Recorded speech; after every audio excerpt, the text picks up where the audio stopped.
बद्दी में federation of Indian industry के राष्ट्रीय अध्यक्ष दीपक जैन ने उद्योग सम्मेलन में हिस्सा लिया। उन्होंने हिमाचल के उद्यमियों की समस्या सुनी और समाधान पर चर्चा की। उन्होंने कहा कि हिमाचल फार्मा हब के रूप में उभर रहा है, लेकिन गुणवत्ता और ट्रेनिंग को और मजबूत करने की जरूरत है। केंद्र और राज्य सरकार के साथ बेहतर समन्वय पर भी जोर दिया गया है।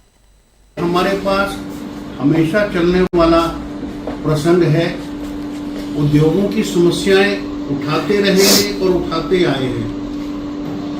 समाधान होते रहेंगे, होते आए हैं। जो पहले साइकिल पे फैक्ट्री आता था वो मारुति में आना शुरू हुआ, फिर वो BMW में आना शुरू हो गया, मर्सिडीज में आना शुरू हो गया। वो रोता जरूर रहता है, मर गए जी, लुट गए, बर्बाद हो गए, मार्जिन नहीं रहा। लेकिन वास्तविकता ये है,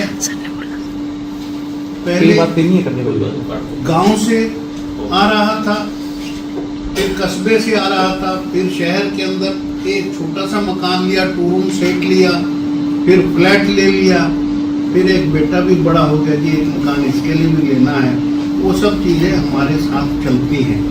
ये जीवन है, निरंतर प्रगति का नाम जीवन है। इसी का नाम भारतीय उद्योग है। छोटा उद्यमी ऐसा ही होता है और ऐसा ही रहना है उसने।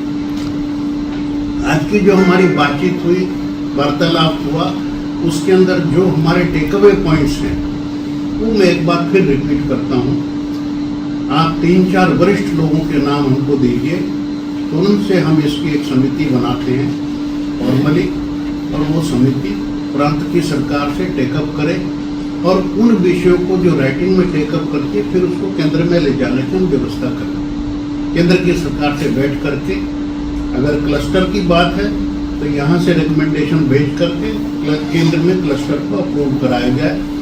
एक प्रयास हम करेंगे कि यहाँ के 20-30 लोग उद्यमी मिल करके हम एक काम में आगे कदम बढ़ाएं और मिल करके उस सफलता को प्राप्त करें। करनाल वालों ने किया है, ऑलरेडी कर चुके हैं, ये कर सकते हैं, छोटे उद्यमी भी कर सकते हैं, ऐसी बात नहीं है। दूसरा, हमारे पास मैन पावर के इश्यूज हैं।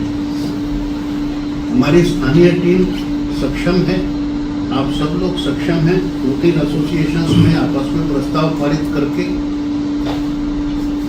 इंटर यूनिट भागने की जो समस्या है, सभी यूनिट त्रस्त हैं इस चीज से। आपस में प्रस्ताव पारित करो भैया, जो यहाँ से भाग के जा रहा है पिछले वाले से सर्टिफिकेट लेकर के। ये व्यवहारिक चीजें हैं, हम स्थानीय स्तर पर कर सकते हैं और करना भी चाहिए। यहाँ की ब्रांड बिल्डिंग अपने को बनानी चाहिए, और खाली बद्दी की नहीं, Himachal as a pharma hub वो क्रिएट करना चाहिए। ये इमेज आप ले जा करके हेल्थ मिनिस्टर को कि हिमाचल का फार्मा हब हमारा डेवलप होना चाहिए, सरकार की ब्रांडिंग के साथ डेवलप होना चाहिए। हम को ब्रांडिंग में अपना शेयर देने को तैयार हैं, लीड भी करने को तैयार हैं। सरकार के पास लीडरशिप का टाइम है तो हम लीड भी करने को तैयार हैं। सरकारी मोहर लेकर के आप अपना ब्रांड को अच्छे मजबूती के साथ डेवलप करो, ताकि जो धब्बा लग रहा है ना, यहाँ की दवाइयाँ नकली हैं, वो धब्बा दुखने से टाइम लगेगा। मिलजुल के प्रयास करोगे तो हो जाएगा। और दिल्ली NCR में हमने प्रयास किया है 12 यूनिवर्सिटीज के साथ स्किलिंग का। कुछ ITIs भी हमारे साथ आई हैं, इंजीनियरिंग कॉलेजेस भी हमारे साथ आई हैं। यहाँ भी हम प्रयास करेंगे अपने रणेश जी के साथ, शुक्र जी के साथ, बंसल जी के साथ बैठ करके यहाँ की एक नक्शा बनाते हैं कि फार्मा के लिए यहाँ के स्ट्रक्चर को कैसे मोल्ड किया जाए कि फार्मा इंडस्ट्री की जो मैन पावर रिक्वायरमेंट है तो हमको कॉलेजों से तैयार होकर के मिले। हमारे पास 300-350 क्यूरेटेड कोर्सेज हैं, उसमें कुछ फार्मास्यूटिकल के भी हैं और कुछ बायोटेक के भी हैं। तो उस टीम को भी मैं कहूँगा हिमाचल से सहयोग करके यहाँ के कुछ कोर्सेज क्यूरेट करें।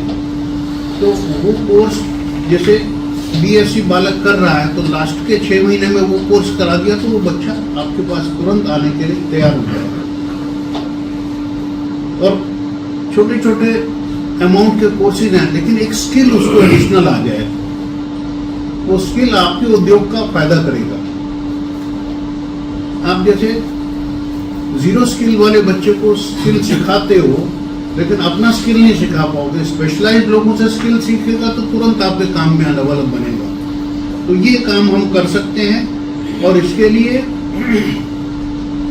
जितना भी हम FII से एफर्ट करके अपने यहाँ की मैन पावर रिक्वायरमेंट यहीं से पूरी हो जाए, बिहार से